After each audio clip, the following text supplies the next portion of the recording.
si hot na badatan gumsi susi nom si hot na badatan gumsi hing bagi anaw ba mahaw pangnaba hing bagi anaw ba mahaw pangnaba susi nom si hot na badatan gumsi awa bapunsi pathok lasi nungai ba punsi agnaba susi nomsi hot na badatan gumsi tang kai jangda hakjang phanaba susi nomsi hot na badatan gumsi hot na badatan gumsi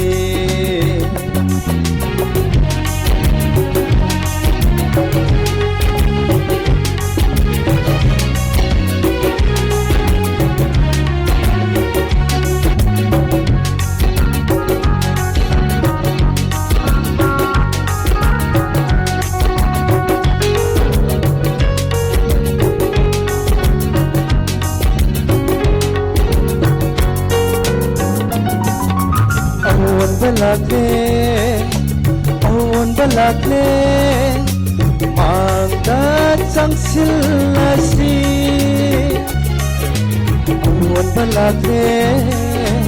awan balakle magda sang silasi Tungayay katanaba panglan panglasi Tungayay katanaba panglan panglasi Sonhaduna lairagumsi Sonhaduna lairagumsi Imana bangam nabang subagi Hai Nabi Thamlasi Susi Nomsi Hotna badatan gumsi Hotna badatan gumsi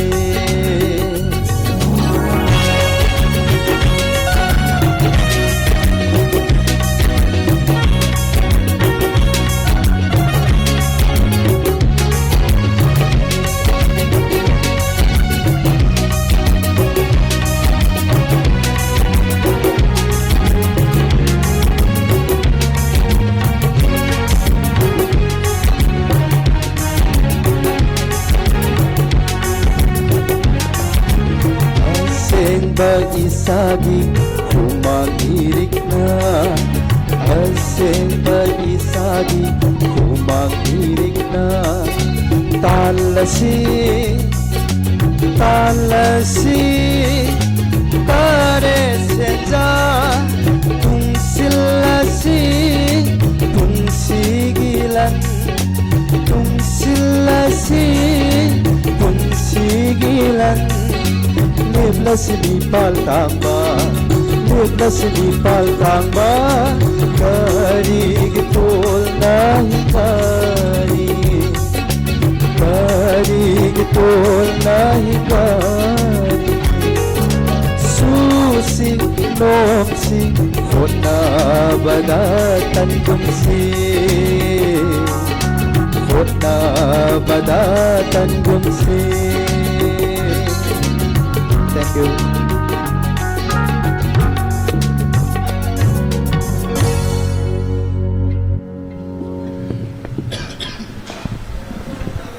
Hello. Pajana Chakra. First round sakhi bidu ke sina khara mit khara pangtho sak mali ko. Hanadi pura wi sila sakhi ba. Sigi plus points lai ni ko. Yeng se. Bajagre. Koi ge atopa bhajan gangde koi ge folk song gangde habit first line line ani ko masak piram bai ya gadra sinataba top topa Atopa matam isai ama ya. matam isai sinataba romantic nataba folk oigira classical oigira bhajan oigira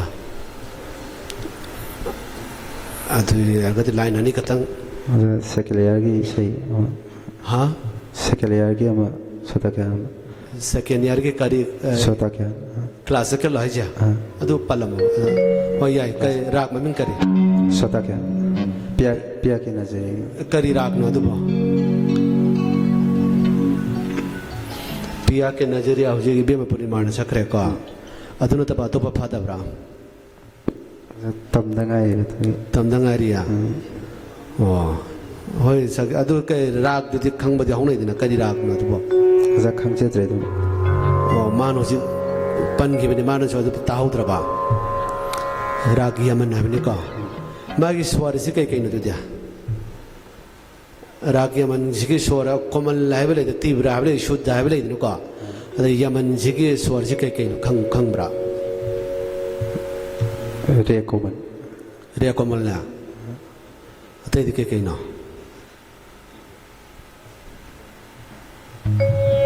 खंगरे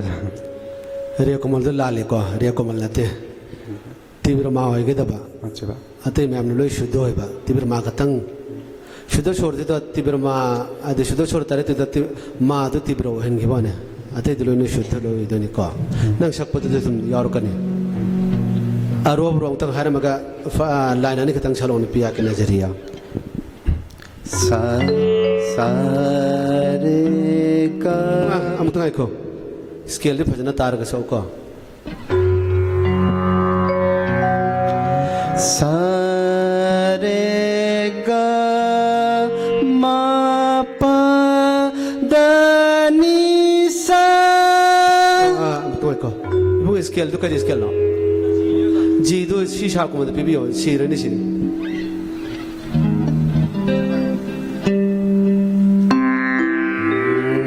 सा सा रे गा मा पा दा नी सा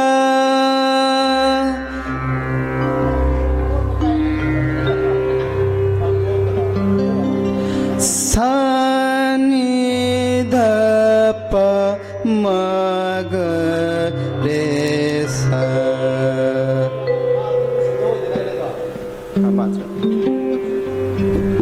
सिजनर मा दो शुद्धति होय देदना अदु ममिंग तीव्र मा कवय का अद होजिके यमन दु फरे नंग तीव्र मा ओने सकरे अद शुद्ध मा अद शुद्ध होय का मंग आरोप रोंग तो बिरोंग ता सा रे गा मा पा दा नी सा उतले फले को मा अद तीव्र मा अदम होय ग्रबा सा रे गा मा सिदला कदे मा अदम मा हदे तीव्र मा होय गदे बामो को अदुगी खेना बदु सो खंग अदुना अखोई क्लासिकल तमनरे जा अहमदा क्लासिकल तबिने नंग क्लासिकल खयाल त सो हाबन तेबा अखोई इसाना तौजरी बलाइन दिन मपुंग फाना मा आदि माई पाना तबु ngamna बगी तमतने क्लासिकल अखोई तमनरी बसिंग जी को अदु सिदसु कितंग ध्यान तौरगति अखोई चाना तौजरी बदि तम माई पाना खंगना तबु ngamदोइने माई पाको तो ओइदोइने को ध्यान तौसि को अदा फरे फरे थैंक यू Thank you.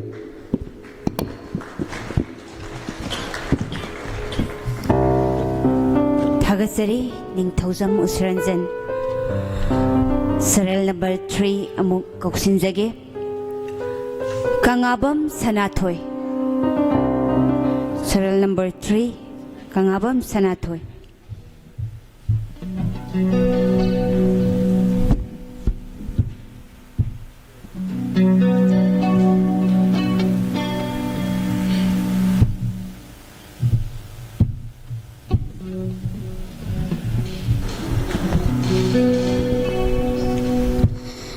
ꯃꯛꯇꯗ ꯃꯌꯥꯝꯕꯨ ꯏꯀꯣꯛꯅꯅ ꯈꯨꯔꯨꯝꯖꯔꯤ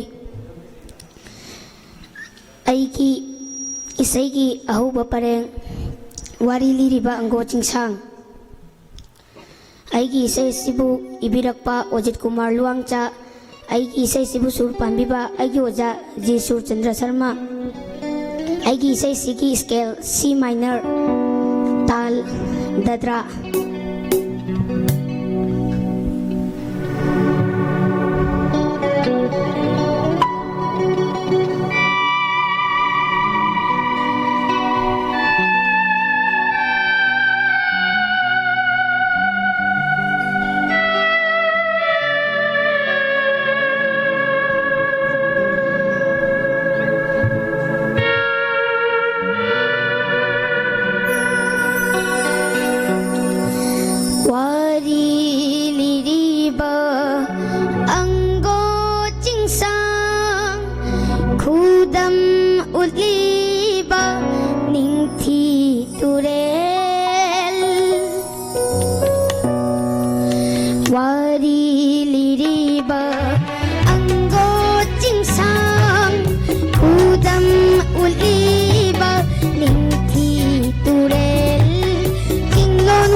Sanathoi โอ้จ้ะ นั่นคลาสแค่ตั้มมาแก ไพ่ ใครสกุลตั้มบ่า แกมบลูมิงดะ เก็บรวมนิดาน้ำมวยใช้แต่อีสักว่าให้บรอคงยมประบกุมบ้าคุณลุงอีใช้กุมบ้าให้เตะ ให้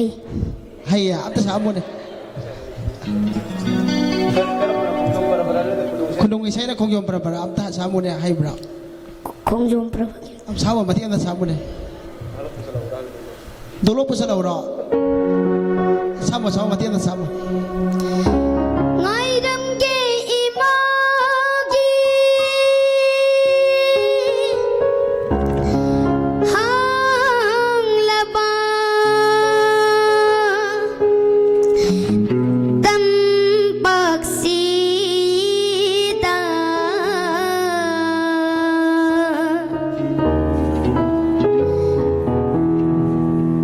chật labara Nakhoi karisu hairam dana chatlabara Nakhoi karisu hairam dana Urak lamdana langam tiral imagi Hering naganik yare adu kong yomประกันอาตามิโน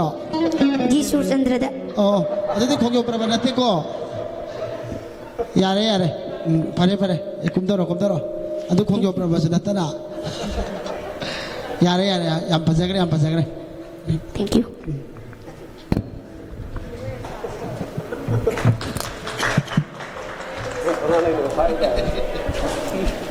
Thasari kangabam sanathoi atang de kopsin jage loitang ton amaksam Hello ꯑꯩꯒꯤ ꯃꯤꯡ ꯂꯣꯏꯗꯥꯡꯇꯣꯟ ꯑꯃꯥꯛꯆꯝ from ꯀꯣꯡꯕ ꯃꯈꯥꯅ ꯗꯩꯕꯝ ꯂꯩꯀꯥꯏ ꯑꯩꯒꯤ ꯏꯁꯩꯁꯤꯒꯤ ꯃꯌꯦꯛ ꯑꯍꯥꯟꯕ ꯍꯧꯕꯅ ꯂꯩꯔꯥꯡꯁꯨ ꯐꯨꯒꯥꯏꯅ ꯁꯥꯠꯂꯤ ꯑꯩꯒꯤ ꯏꯁꯩꯁꯤꯒꯤ ꯁ꯭ꯀꯦꯜꯅ ꯁꯤ ꯇꯥꯜꯅ ꯀꯍꯔꯋꯥ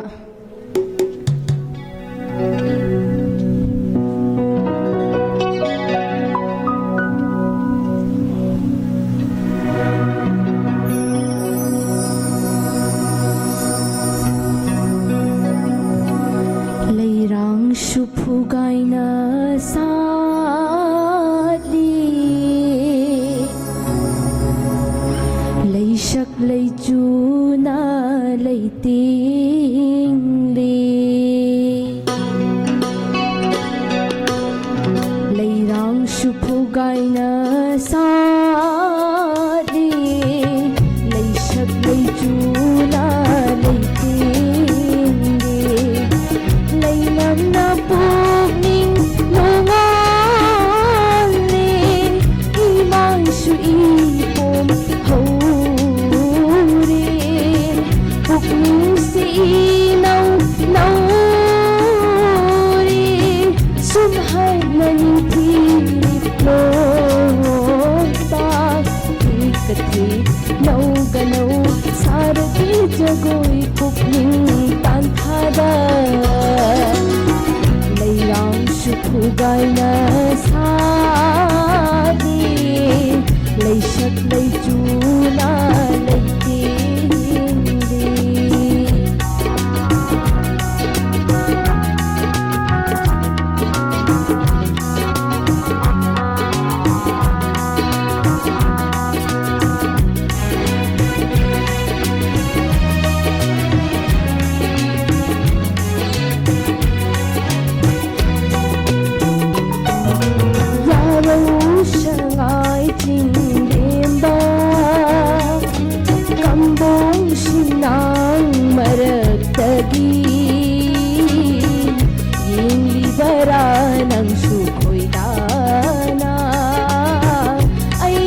Jagoy sa tiksi Siro'y kasong jingsang da Lấy ka gần nang sa chabi Lấy rang siro'y liliwang Sana sinang gasu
ro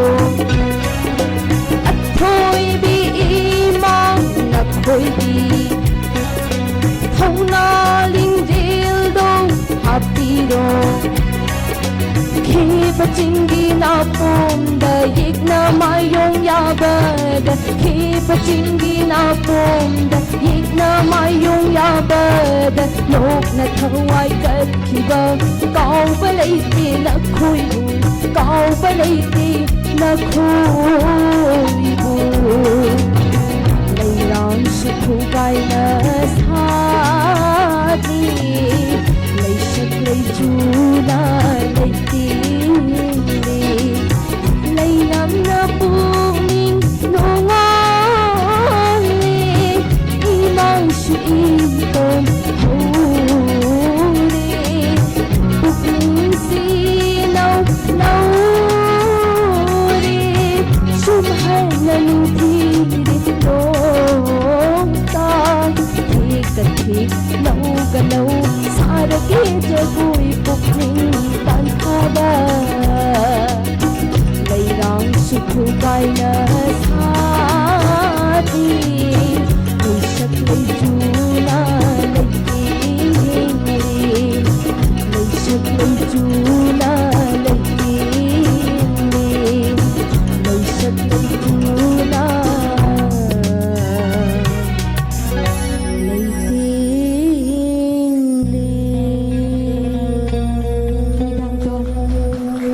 Tai ko long da loi dang to Tai oja na nai sai bang isai si pen bra pen de oja na han sak na phajai ko asi se faine ne nang pakhali ra ba Pa di pa khate oja adune na han di am phajana sai ngasi se kharang pen da ba ma phau bai tare phajada ba budi na te adu shu na han yam thi ne hele Thank you phadi phajai ꯌꯥꯝꯅ practice ꯇꯧꯔꯕ꯭ꯔꯥ ꯀꯩꯅꯣ ꯈꯣꯡꯅꯥꯎꯁꯦ ꯈꯤꯇꯪ ꯇꯥꯕ ꯃꯥꯜꯂꯦ ꯇꯥꯕ꯭ꯔꯥ Kitang ꯑꯗ ꯀꯣꯝꯄꯤꯇꯤꯁꯟꯗ ꯅꯪ ꯑꯇꯣꯞꯄ ꯁꯤꯅꯁꯤ ꯑꯣꯏꯔꯦꯀꯣ ꯑꯇꯣꯞꯄ ꯀꯣꯝꯄꯤꯇꯤꯁꯟ ꯑꯃ ꯅꯪ ꯄꯥꯔꯇꯤꯁꯤꯄꯦꯠ ꯇꯧꯕꯗ ꯅꯪꯅ ꯈꯪꯒꯗꯕ ꯑꯃ ꯉꯁꯤꯁꯦ ꯀꯣꯝꯄꯤꯇꯤꯁꯟ ꯍꯌꯦꯡꯁꯦ ꯀꯣꯝꯄꯤꯇꯤꯁꯟ ꯉꯁꯤꯁꯦ ꯍꯦꯛꯇ ꯐꯨꯜꯗ ꯑꯧꯔꯥꯏꯕ ꯀꯟꯇꯤꯅ꯭ꯌꯨꯁ ꯑꯧꯔꯥꯏꯕꯗꯤ ꯇꯧꯗꯕ ꯍꯥꯟꯅ ꯃꯥꯡꯖꯧꯅꯅ ꯑꯧꯔꯥꯏꯍꯧꯕ ꯅꯣꯡ ꯅꯤꯅꯤ ꯋꯥꯠꯂꯤꯉꯩꯗ ꯋꯣꯀꯜꯁꯦ ꯔꯦꯁ ꯇꯧꯕ ꯑꯗꯨꯒ ꯅꯪ ꯐꯣꯔꯁꯐꯨꯜꯂꯤ ꯑꯣꯏꯅ ꯄꯥꯋꯔꯐꯨꯜ ꯑꯣꯏꯅ ꯁꯛꯄ ꯉꯝꯅꯦꯕ ꯒ꯭ꯌꯥꯟ ꯇꯥꯕ꯭ꯔꯥ ꯉꯁꯤꯅꯤ ꯍꯥꯏꯕꯁꯤꯗ ꯅꯪ ꯑꯌꯨꯛꯇꯒꯤ ꯇꯨꯝꯕꯨ ꯇꯨꯝꯗꯕꯣꯏ ꯇꯧꯔꯒ ꯍꯦꯛꯇ ꯀꯟꯇꯤꯅ꯭ꯌꯨꯗ ꯇꯧꯕꯗ ꯈꯅꯥꯎ ꯌꯥꯝ ꯁꯣꯛꯄꯅꯦꯕꯀꯣ ꯑꯗꯨꯅ ꯇꯧꯁꯜꯂꯨꯀꯣ ꯐꯖꯩ ꯐꯖꯩ over thank you Thank you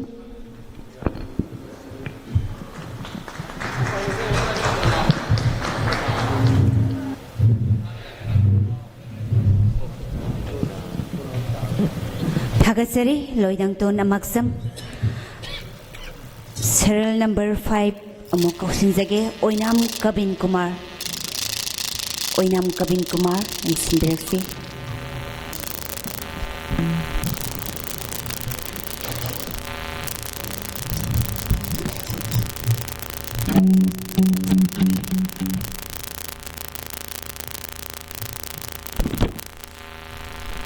Hello. Mang the next video was our home Mamadi, Lakriva Miam Kunumapo, Kono Kunjari. I gaming when I'm Kabin Kumar. I give from now Wangbel. I give Shagimina, Horo Parico. I can see Viva.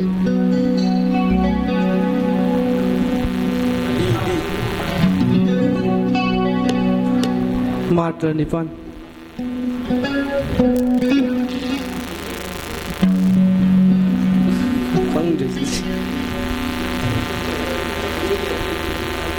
Hadi, oynayacak.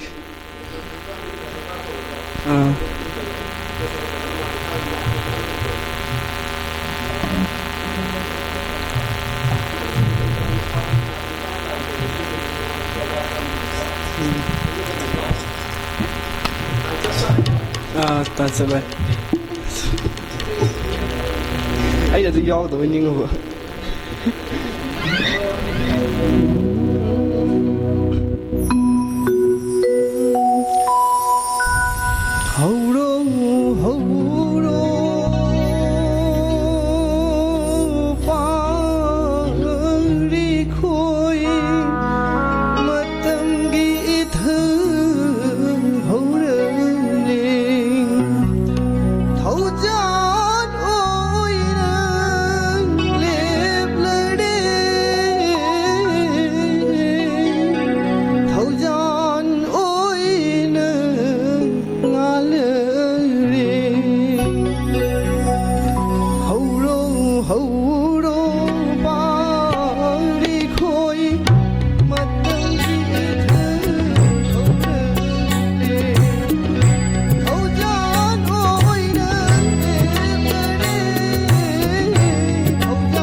Kavin Kumar madam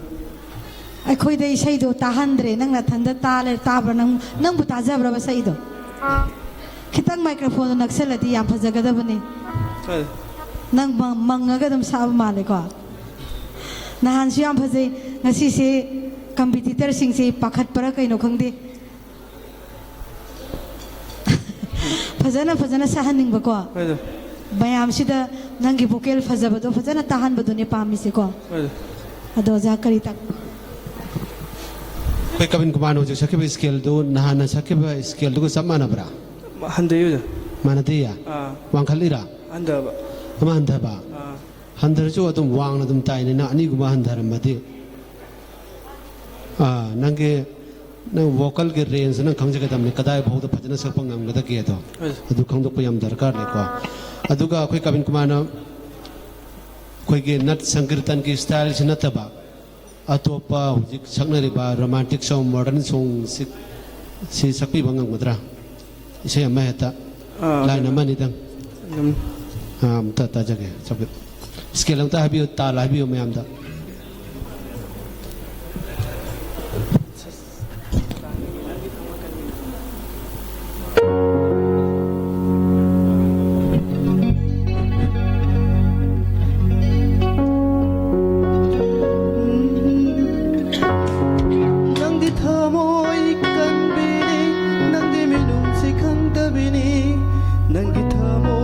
adumna kalamgani khallude ai nangi thamoi kanbini nangdi minum sikhandabini nangi thamoi na adumna kalamgani khallude ai kari iral laiduna nanga ibu kaphalliba nanga haibala yare haiduna nanga mirani banara nangi thamoi kanbini nangdi minum sikhandabini nangi thamoi na adumna kalamgani khallude ai ai नाउ सिंग करोम ता हंगजके मानो जक सके बे scale दो हौरपदो लान के बदों तोबरा दो स्केल दो नंग सही बदो आई नान जो हाजके बदोने एवरी कंपोजिशन जगे सामति लाइगनेबा अदु की साधनो हाना खंगदोकपा म दरकार लाइबा नंग सा खंगदबदगिनी नंग हुजिक लान हौग्रिदो को अदु मतुंग से ध्यान तौबियो को ओजा बिनिंग यार okay thank you कुंदविरो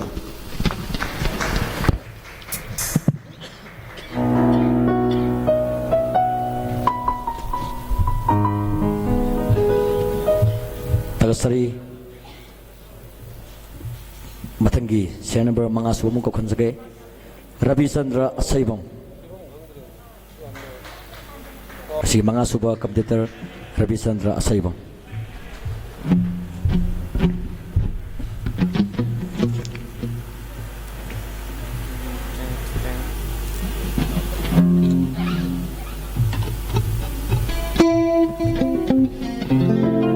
hello hello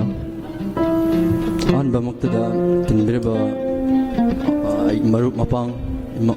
अहलमन कोंगना खुरमजरी जजेस बजु अन सक्चगदरिबा इसेसिगी की सैहौना हौरो हौरो इबिरकबा मैसूर लौरेंबम इसेसिबु कंपोज तौबिरकबा आइगी याम्बा नरेंद्र अमदी रंबो सक्सेसगरी सिगी तालना गहरवा स्केल एफ सब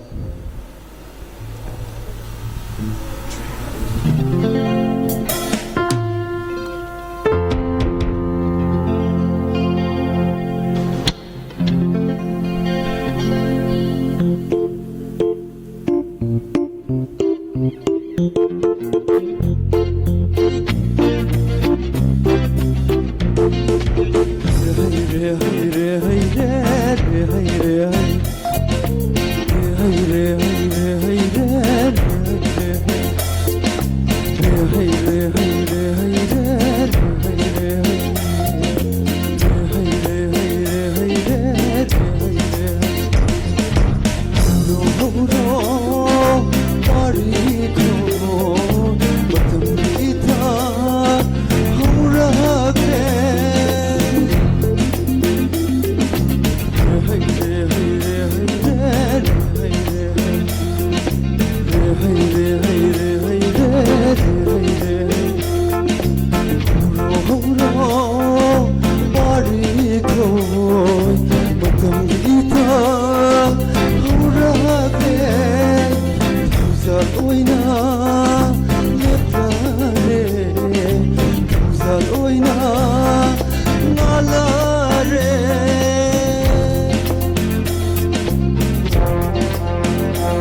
ลักเล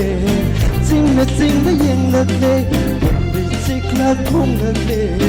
ผมบีจิกนะอยากไกลเลยโอ้โหปารีโคมาทำยีตาเขารักเล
Chandra अखोई इसाई सकप सिंसे को मयेक से साइरगा हाइबसे फजदेबा स्टाइल तौबुसु फजदबने फजबा इसाई मतम लै रोकुंबा खंगदे अमा खंगदे खोगी स्टाइल लेबको अदुबु खोगी कंपटीशन गुंबा सकप मतम सिदि मयेक से फजना फजना सेंगना हाइबा को Thank you, madam. मतुंगदसु इसाई कंपटीशन गुंबा यावबा मतमदा मयेक से सेंगना करी हाइरिनो सुरु सिसु लैतोन सेंगना खोगी अरोइबा हौगलक्पा अरोइबा अदगी गमक हाइबसे यामना सेंगना हाइबा Thank you. को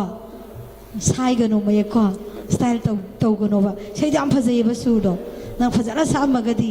याम मार्क्स याम पिनिंगे दो पल्लेबा कोलम सिना पियो यादरेबा को Thank you. कोई सिगे रोमांटिक सॉन्ग जो नतबा फोक वगैरह क्लासिकल वगैरह लाइन अमनि तंग आई थगुल तो बिरम बया गदरा यागने करीनो सपी तो या लाइन अमनि तंग लाइन राग और कति क्लासिकल और कति राग तो सक्त्रिंग दे राग तो हन पन बिरम राग सही मनपुर की सही करीनो सकतो जे फोक ला दोंगदम्बा हाँ दोंगदम्बा हो दोंगदम्बा तो नते सही सकतो करीनो स्टाइल फोक ला नत्रगा क्लासिकल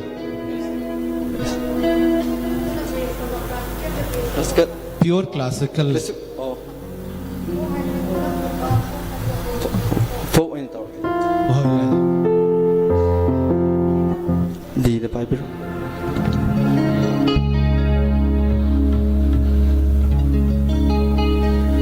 मयाई कावा वाकना तेलावा ताइवंगी मापोगी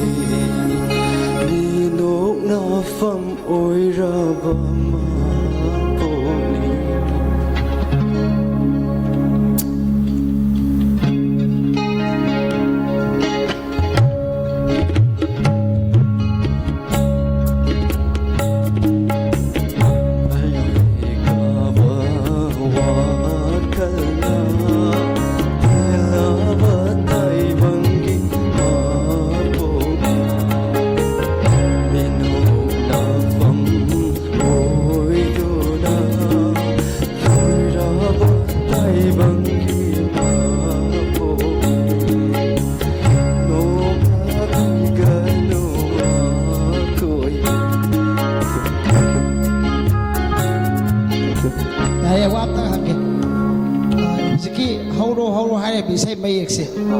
ꯃꯁꯤꯒꯤ ꯃꯌꯦꯛꯁꯤꯗ ꯐꯣꯡꯗꯣꯛꯏꯕ ꯊꯤꯝꯁꯦ ꯍꯥꯏꯐꯦꯠ ꯈꯪꯕ꯭ꯔꯥ? ꯍꯥꯏꯗꯤ ꯂꯤꯔꯤꯛꯁꯃꯛꯇꯨ ꯏꯁꯥꯅ ꯏꯖꯕꯗꯤ ꯅꯠꯇꯕꯅꯤꯅ ꯑꯗꯣ ꯑꯩꯒꯤ ꯋꯥꯈꯜ ꯏꯁꯩꯁꯦ ꯑꯩ ꯂꯤꯔꯤꯛꯁꯦ ꯄꯥꯔꯨꯒꯅ ꯑꯩꯅ ꯈꯟꯕ ꯋꯥꯈꯜꯗꯣ ꯑꯩ ꯐꯣꯡꯗꯣꯛꯆꯒꯦ꯫ ꯃꯁꯤꯗ ꯊꯤꯝꯁꯦ ꯑꯩꯒꯤ ꯋꯥꯈꯜꯗꯗꯤ ꯁꯨꯃꯥꯏꯅ ꯑꯩꯈꯣꯏꯒꯤ ꯇꯥꯏꯕꯪꯄꯥꯟꯁꯤꯗ ꯂꯩꯔꯤꯕ ꯑꯦꯛꯖꯥꯝꯄꯜ ꯑꯣꯏꯅ ꯍꯥꯏꯕꯗ ꯑꯩꯈꯣꯏ ꯃꯅꯤꯄꯨꯔꯁꯤꯗ ꯑꯩꯈꯣꯏꯒꯤ ꯇꯨꯝꯗꯨꯅ ꯂꯩꯔꯤꯕ ꯍꯥꯏꯗꯤ ꯏꯚꯟ ꯂꯦꯞꯅ ꯃꯪꯕ ꯍꯥꯏꯗꯤ ꯈꯪꯗꯤ ꯈꯪꯕ ꯇꯧꯕꯗꯤ ꯉꯝꯗꯕ ꯊꯕꯛ ꯃꯌꯥꯝꯁꯤꯡꯁꯦ ꯁꯤꯁꯦ ꯃꯇꯝ ꯆꯥꯔꯤꯉꯩꯗ ꯍꯧꯒꯠꯇꯕ ꯍꯥꯏꯗꯤ ꯑꯩꯈꯣꯏꯒꯤ ꯂꯦꯞꯅ ꯇꯨꯝꯕꯁꯤꯡꯗꯣ ꯍꯧꯒꯠꯄꯤꯔꯣ ꯍꯥꯏꯕ ꯊꯤꯝꯗꯣ ꯑꯩꯒꯤ ꯋꯥꯈꯜꯗꯗꯤ ꯑꯗꯨꯃꯥꯏꯅ ꯂꯩꯖꯩ꯫ Thank you. Thank you very much.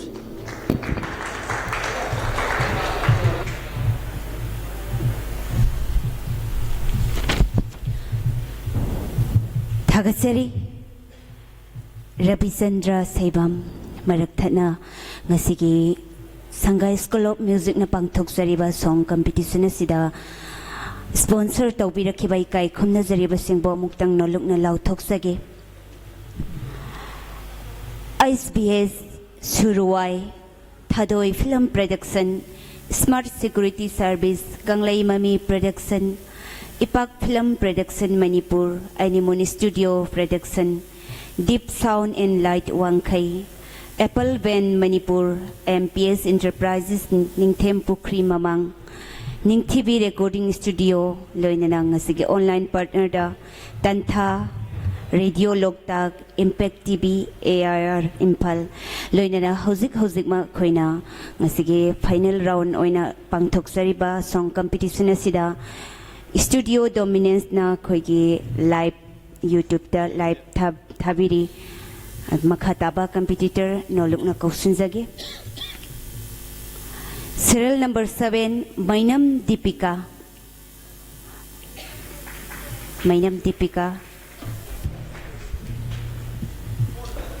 Oh 4 se double z pa adugi 7 oigida mais doubling am isalame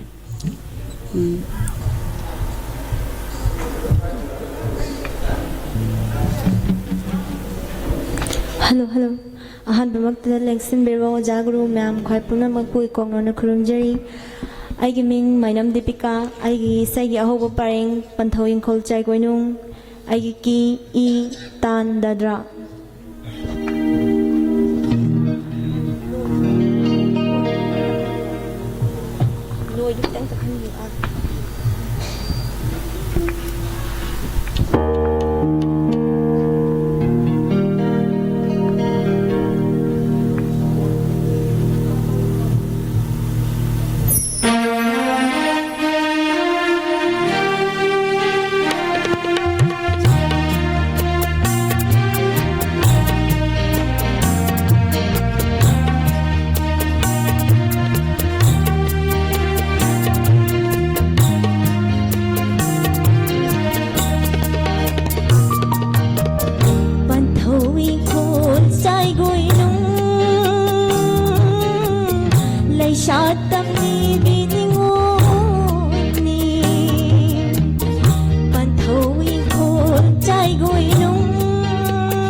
going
Madam. ꯅꯪꯒꯤ ꯉꯁꯤꯒꯤ ꯏꯁꯩꯁꯦ ꯃꯣꯗꯔꯟꯒ ꯐꯣꯛꯀ ꯌꯥꯅꯕꯅꯤꯀꯣ ꯑꯗꯣ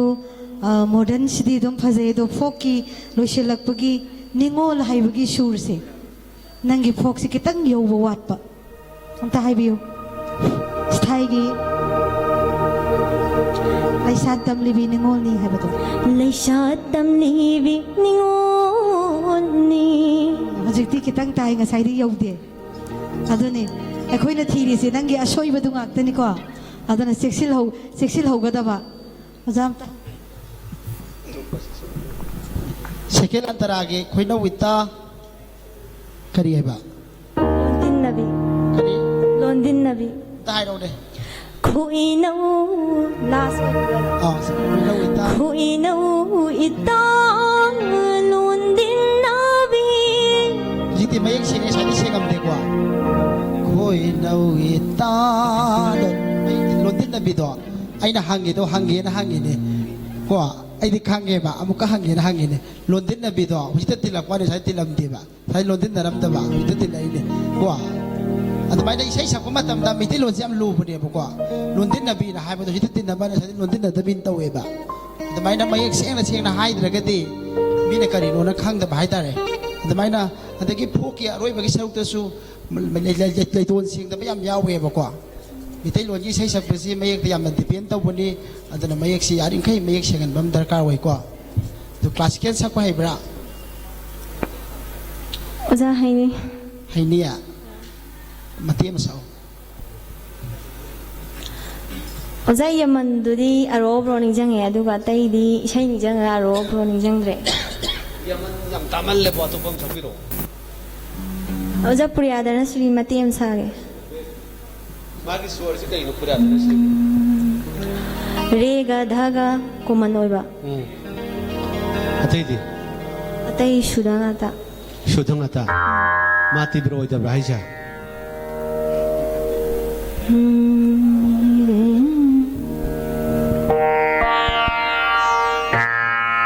माती ब्रो इसको ओए भाई तो चलो दे इसे तुम हो रहा या इसे हो रहा है किसका इधर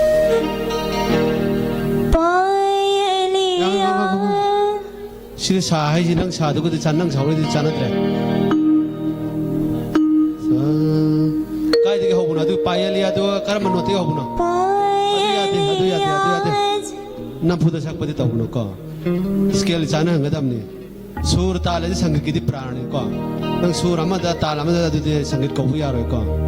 사실에 빠이알리도 그다이다 호도이노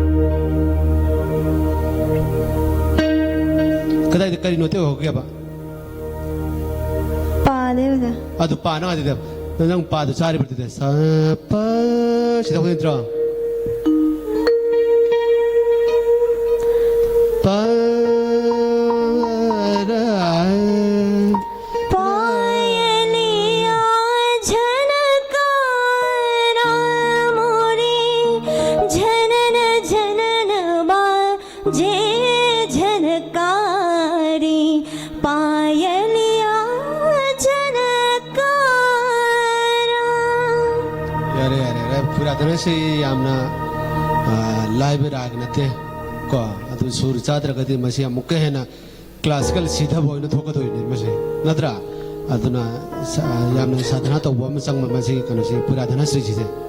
पूरा धना श्री के महत्व तो पमार मदनंग याम लाइन सा मुझे पूरा धना श्री अरुब राग ने कर्म राइव राग ने करी नो जन खंगदबने बा नेता हाइजलक ने पूरा धना श्री जे सुर दुसु नंग सा पादे होगदब छरक्त्रे को ध्यान होइछ को सिदा बैनर सिदा थारे से सिगी मतुगिना हंगमन को नोय बरबो यादे को कइगो जारबैना हंगु हाइबेगी परमिशन पिरको त खय हंगजरिउने याम हनिंग मंगमनते को सिदा is first state level open talent Hunt है टैलेंटेड पार्टिसिपेंट्स न खयना कन तो दुइ फाइनल तो दुइ से अदुना छात्र सिदा कयाम याउरिबगे अदो खयना फाइनल तो ने को फरे बेमा याम नुंगारे थैंक यू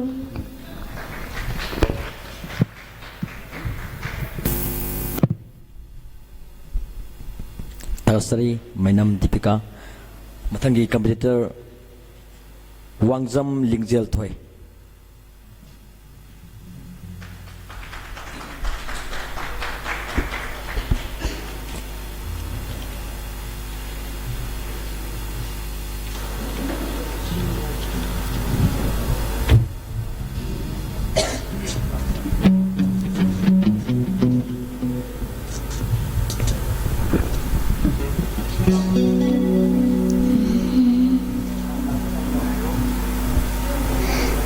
ꯑꯩꯒꯤ ꯃꯤꯡ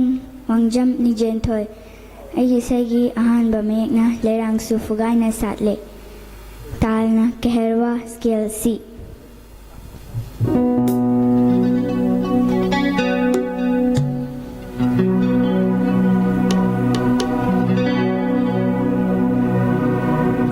ꯂꯩꯔꯥꯡꯁꯨ ꯐꯨꯒꯥꯏꯅ ꯁꯥꯠꯂꯦ ꯁꯥꯠꯂꯦ ꯂꯩꯔꯥꯡꯁꯨ ꯐꯨꯒꯥꯏꯅ ꯁꯥꯠꯂꯦ ꯁꯥꯠꯂꯦ ꯂꯩꯁꯛ ꯂꯩꯆꯨꯅ ꯂꯩꯇꯦꯡꯂꯦ ꯂꯩꯁꯛ ꯂꯩꯆꯨꯅ ꯂꯩꯇꯦꯡꯂꯦ ꯂꯩꯅꯝꯅ ꯄꯨꯛꯅꯤꯡ ꯅꯨꯡꯉꯣꯜꯂꯦ 이마이수 이봄 어우래 북능수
thank you ringyan toy bhajana sakra khoige sigi section ataba sai mayam da hangna dum live dune folk natraga classical ani sigi anong da ama sakbi bangam gadra folk aragana pukaram bano classical aragana karirak no haido habi ramaga mate matang sakbi kai saktoi no मुझे classical में एक दिया बड़ा yai ani rag yai जजवंती Jajawanti si Jajawanti si lu wa kamai tahu Jajawanti si kamai tahu no magi arwah bro kambi bra surtu scale kai than yang tahu bio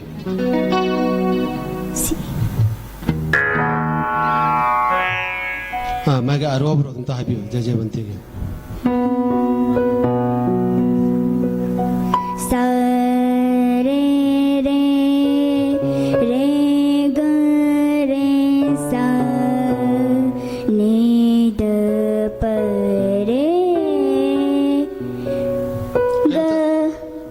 Hujiki re re re ga re sa hai ko madu ga du kari ga me shuddhara komalo dera re ga microphone da bio कमल komalo doi ba o adudi sume ko adu purang ta hai bira ma ro bro dong ta simha pu bra ang ta hai bira ma ko tang ta hero sur section na hai bio सा रे रे रे ग रे सा नी the प रे ग म प नी सा Sige ni si kaino sudhara komala ni sa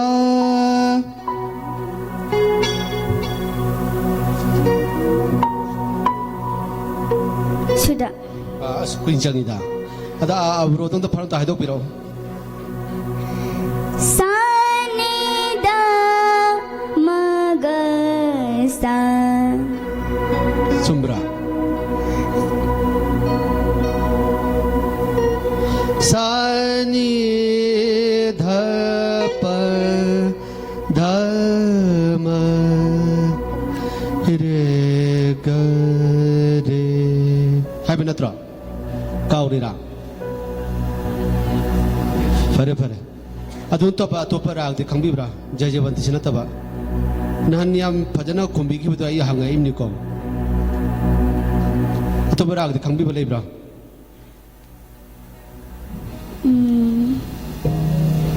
Bhim Palasi oh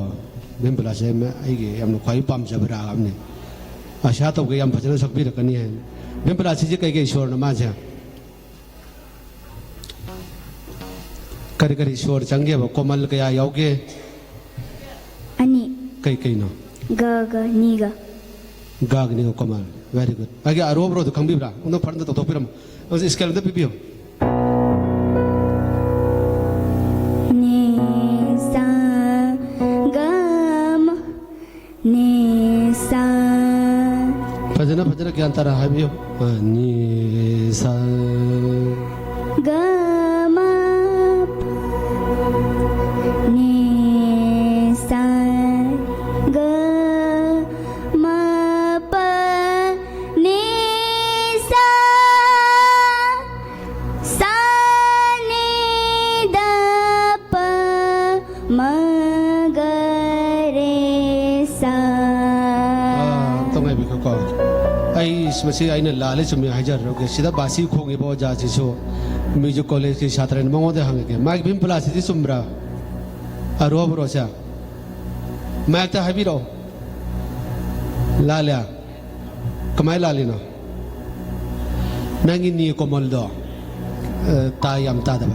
ni sa hagida buka no shuddhan ni o ke ba adu chakshal lo ko yam bhajan sai aduga si talent phan thai binina magai khuding mati ke kakak sum yeng jara kuni ko yam fare thank you ชัดทวีนังพวกสักปฏิให้บราสิงห์ชัดปีเกเลยกันตัวให้บราสิงห์ชัดปีเกเลยกันตัวให้บราให้ร่างคอยนี้ดาตัวให้ตราให้ตีอ่ะอันให้ตราบ้าโอ้พระเดชยา thank you ยาเลย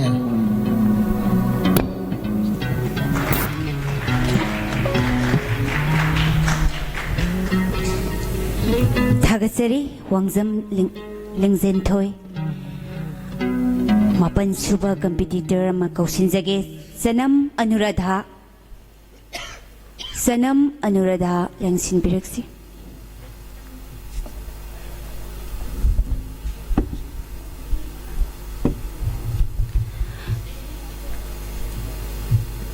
Studio Dominant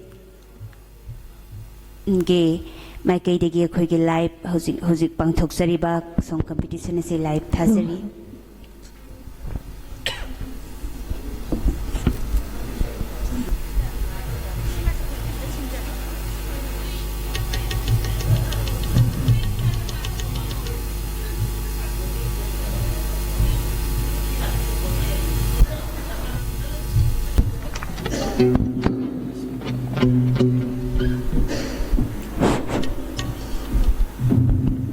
Hello. Ahanbamaktada tinbiriba miyam pumnamakpu ikoknuna khurumjari. Aigi ming Janam Anuradha.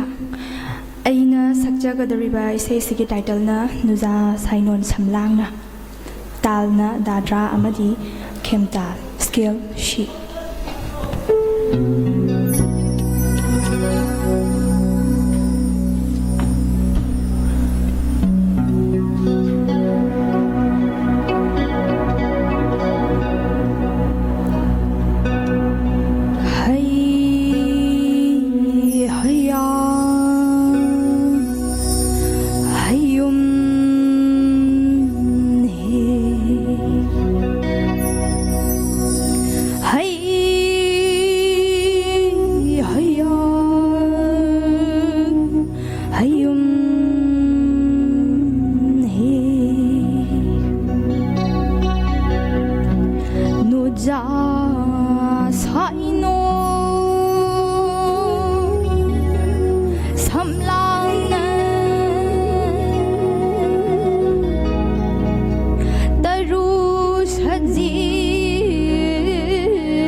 môi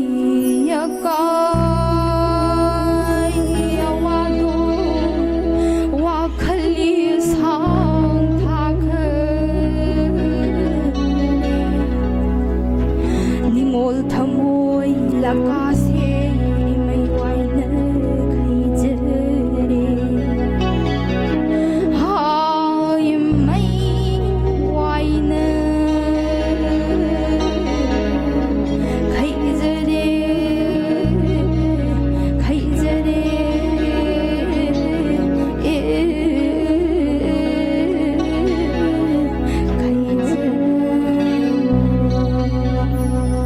thank you.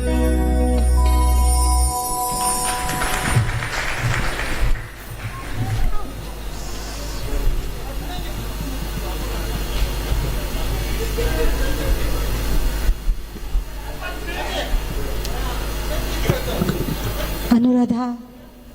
nahaki say si di pure folk ni ko. Hoi. Kari hau basi kari hai. Hau bagi kusak se. Khunung se khulang se Folk ta kul makan mayam lay ko. Makan kra hai rau ne. khulang se andagi di khongjom aduga Khongjom prabha hai banatra. khongjom prabha phawshu isai adu Shikap kai lay bududi. shikap Azudi kamai say am ta hai rau ne.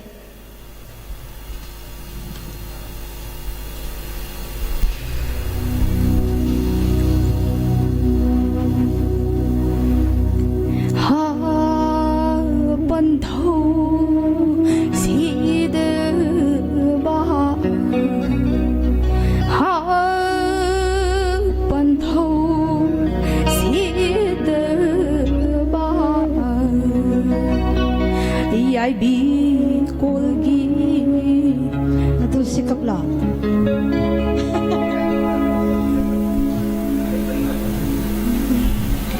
Hada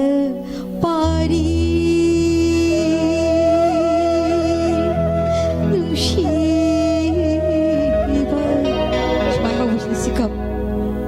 khang em kaw Taga ni raba. Noi oza dagi amuk Tek tha ron ti khang bra dunia khang se ki tra oza ka da tam ge ai chiche da tam me chiche da chiche ka bo da sule bra ai iche sana kalpana oh ate ite sai de sakai bra phok na ta ba kari sai hai western jo hai atuka light song oh western do mati em ka light show do mati em ta western to ten koi hata ki western ta tre ko western mati to bra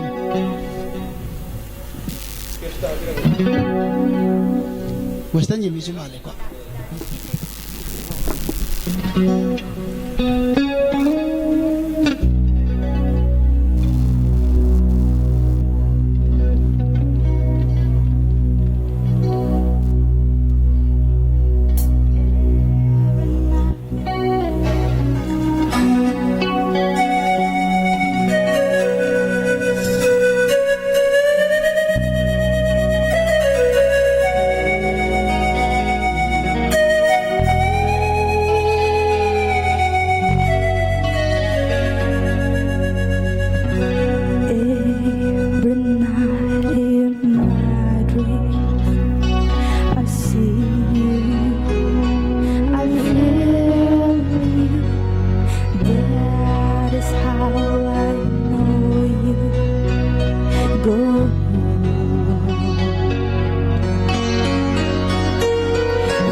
little harder. Yare yare.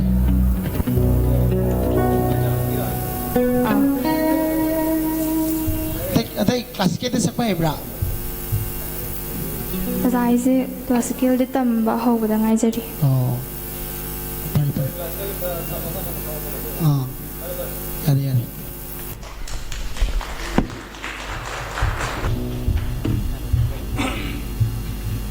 Hello.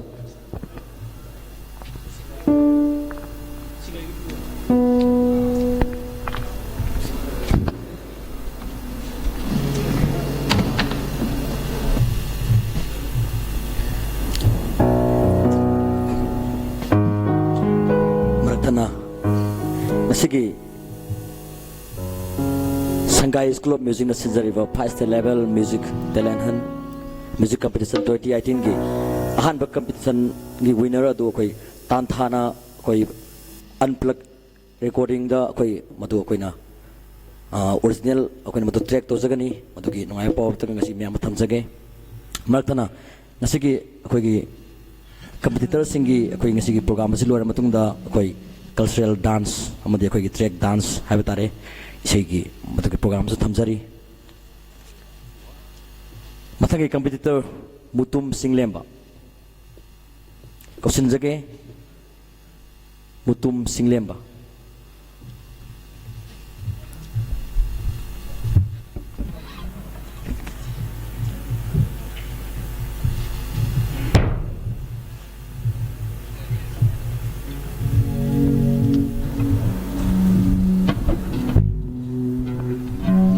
Hello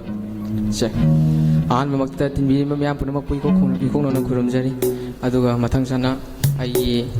oja guru sing juri ai ikong nono kurumjai ai ngasi sakaja gador be sai sigi mamingna ahingi ningthira bathaja aduga ai gi scale ep ta bai biro aduga jan bit 4x4 tal dadra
Pothali ai đi thơ môi bu nâu hâu na na tha giờ mà hạc na tha bal paraba ahing sida ahing di ning di ra ba zala kauri ai bu nung sida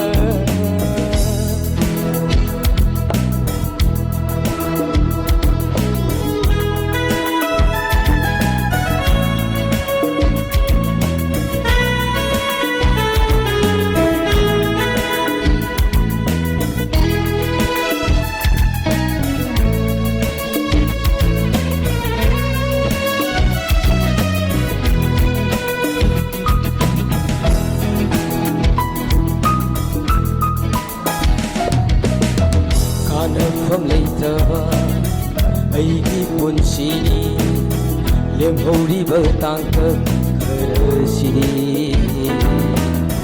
ôi hân là ghê ngày đi mi yam đi tờ mơ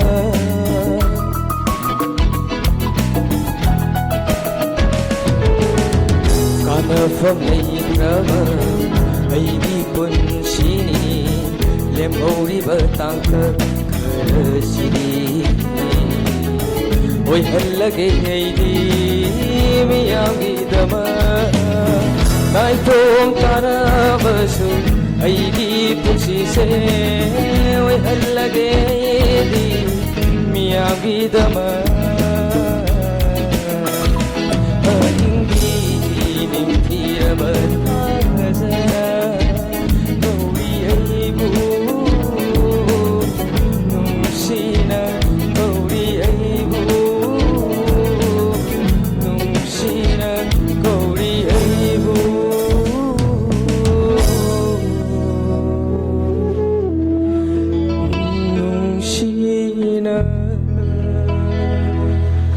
Thank you.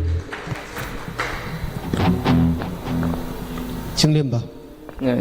Ta đi rồi. Sige say sidi, dum basi ngasi jo dum. Na jo ta gare ngasi jo ta re ko sinata ba. Koi gi classical natra ka folk ani sigam rakta hama.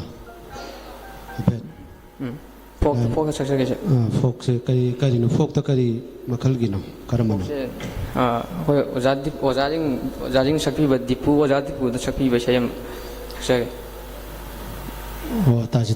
फोक सिंगी सिंग दे कोई ओजा मैसोर दम हाबिर कनी को फोक याम कन फोक सु होय दम हाबे लाइट ओय बा फोक सक्सा यो लाइट ओय बा फोक सक्सा यो पूरा फोक ती याद बा पूरा फोक मिक्स फोक तान सक्सा होय पूरा फोक से क्या अदो मार्क सु मिक्स पिछल लगता दे या भरे भरे होय ओजा कलाई तो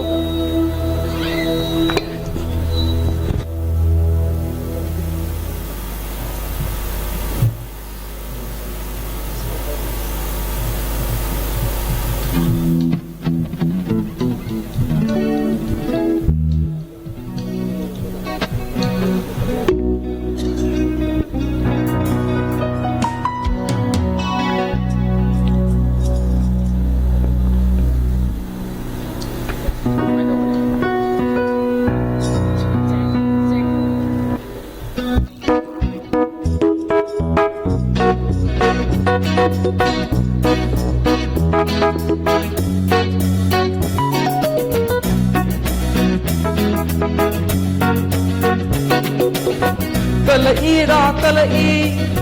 bom dây da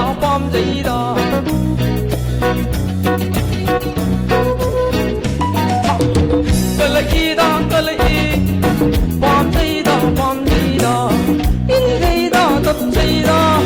ye dây da nâu dây da in dây da tập dây da ye dây da nâu dây da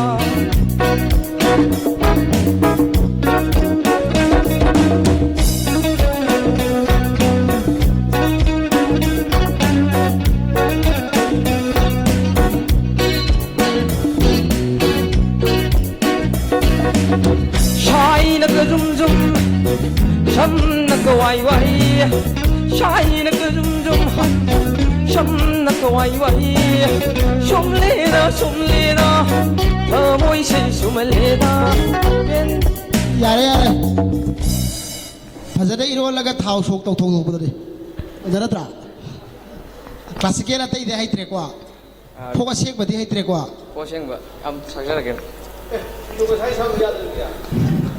असे मुझे तो मत असे मुझे भी पाप मुझे ना मारो ले इधे यहाँ नसरा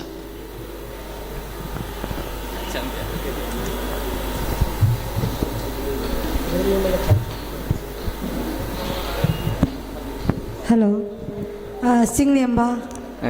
नंग मिंगसिदी यामना सिंगलेमे यामना तप्पा इंगबा मालेको अदो नंग निसै सकपदि याम फिंगे होय होय अदो हुजिक नंग सक्रिबा नंगी हुजिक कंपटीशन द सक्रिबा इसैदु वेस्टर्न द नंगी तान दु करी हाइबा ड्रम बीट 4x4 अदो ग हिंदुस्तानी ददी दादरा अदो नंग दादरा हादि लांद्रो कारवा अदुगा आई कनोमतंग हंगे नंगे सखिबा नहांगना सखिबा इसे शूदो 4x4 सखिबदो खेम तांदा मतेम द सलोने मता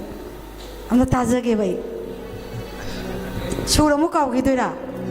अमतेम तंग सकबिरो खेम तांदा सकपजी इसे खुदी मक्से लोई बखेना सकपा हैगदबनी मते मतंग याम सांगद्रसु खेम तांदो मथिन बिउवा नंगे शूर स्केल दो बिबियो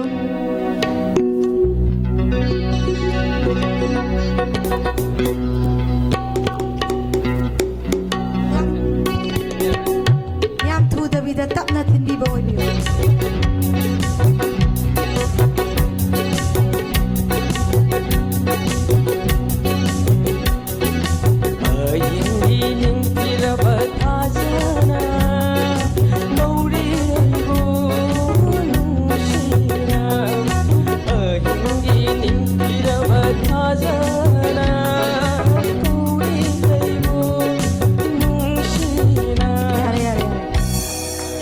याम भजन से thank you madam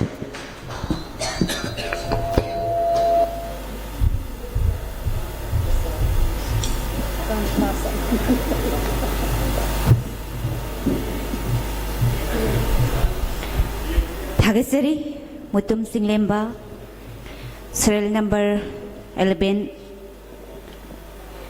Yumnam Sanurembi Sanurembi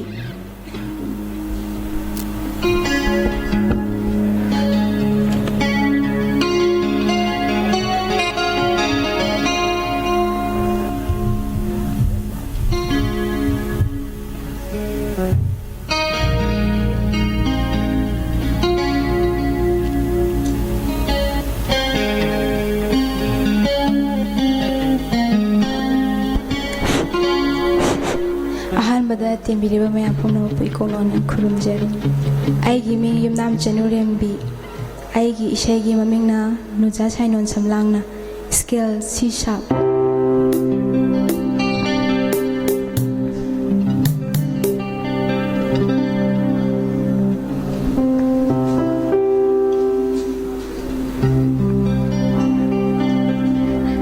ꯇꯥꯜꯅ ꯗꯥꯗ꯭ꯔꯥꯒ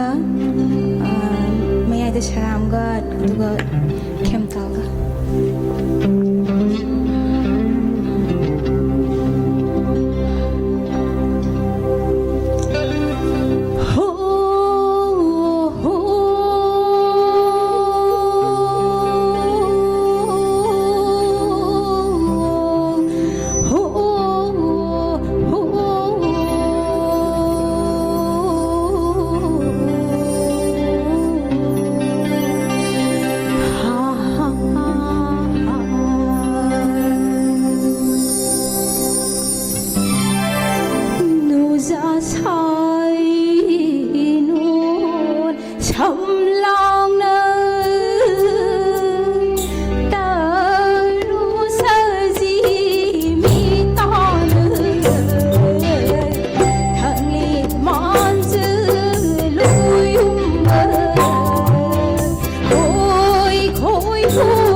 ꯔꯦꯝꯕꯤ ꯏꯁꯩ ꯑꯇꯣꯞꯄ ꯀ꯭ꯂꯥꯁꯤꯀꯦꯜꯒꯨꯝꯕ ꯁꯛꯄ ꯍꯩꯕ꯭ꯔꯥ ꯃꯇꯦꯛ ꯑꯃꯇ ꯁꯛꯑꯣ ꯀ꯭ꯂꯥꯁꯤꯀꯦꯜ Bairap Ragada. ꯁꯛꯑꯣ ꯃꯇꯦꯛ ꯑꯃꯇ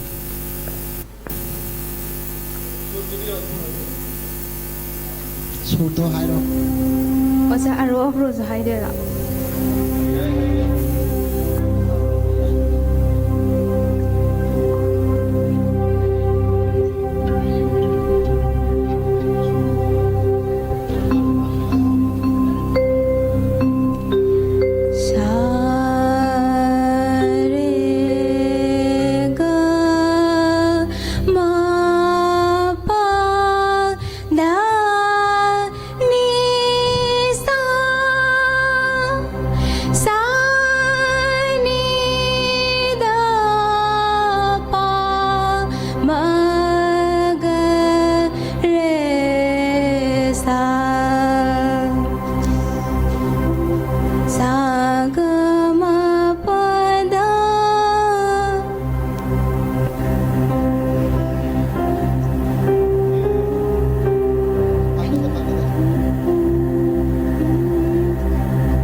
ꯄꯦꯅꯥ ꯃꯇꯦꯛ ꯑꯃꯇꯒ ꯁꯛꯑꯣ ꯄꯦꯅꯥ ꯍꯩꯕ꯭ꯔꯥ ꯍꯩꯅꯤ ꯍꯩꯕ꯭ꯔꯥ ꯍꯩꯔꯒꯅꯤ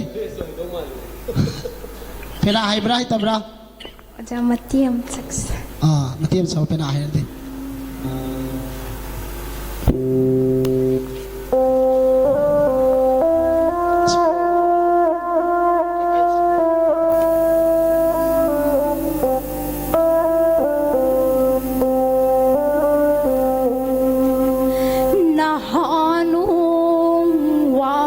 Malim lay shim lay rui shai yawa hina kaudas hai khung yawa ikhon jin bunin das hai tamna hauro lo khong ning thiba bu phun das hai Khongyom Prabhati hybra Haine. Matiam sabo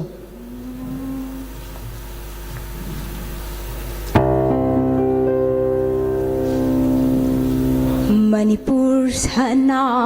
lay mayon ngay na thabalam dam ni Manipur sana lay mayon lay na thabadilam dam ni Khaga wanga sangbalam Khaga wanga sangbalam nông bốc nông chu tin balam. Are thank you Matem ka hayoge Sanu Rembi nahaki last antarada ima iwaina kaino khaijeri habase sigi nana haigi ba matek ado singi bodo kari kawi fokta No, Oza Sara matek to kari kauge ba fok ki londa da sai shakto kari haina ge ba nangi khusakto Oza si sikap ta ju singe sikap ki lorak pada adagidi na kulang lorak pada adum sumba si sinai kulang haiduini sikap ti nati nang kaubani kai kulang haiga da ba nang sikap ti lali ko ado hangge ta tawbani sai ngai ni yare Thank you.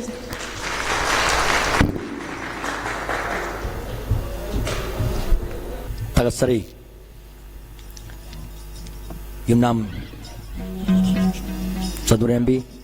Asigi Aroiba Computer Arambam Sinkai Nganbi Marthana Kogi Sigi Segi Habadi Music competition Asiak Loibaga Miam Dusagadoriba cultural dance Pigitaba Sinau Sing Madu Losinbina Bamukana Singzari Arambam Sinkai Nganbi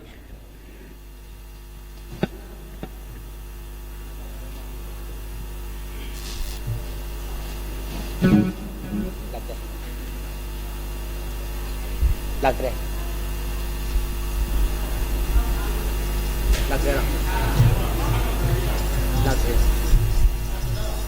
Lagre.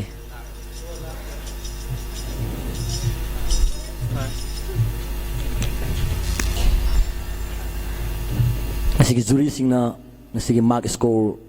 to biring ngai sidang ngasigi thoram basi busen jalang jaba da mai pang na bohna bada asoba daitalo be sponsor singi ming amtang la thok sage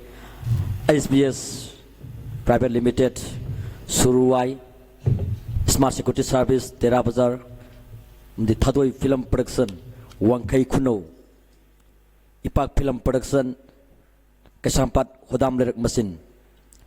Kanglei Mami Production Enemin Studio Production Asigi Sound Deep Sound and Light Wangkai aduga Asigi Habadin Nahan Hobunu Mitagin and Asib over the Myamgi Toy Happy Ribang Sigi Instrumental Apple Band Manipur MPS Enterprises Ningthem Pukri Mamang Ning TV Recording Studio New Second Amading Sigi Music Competition Sigi Online Partner da Tantha aduga Radio Loktak Impact TV Amadi AR Impal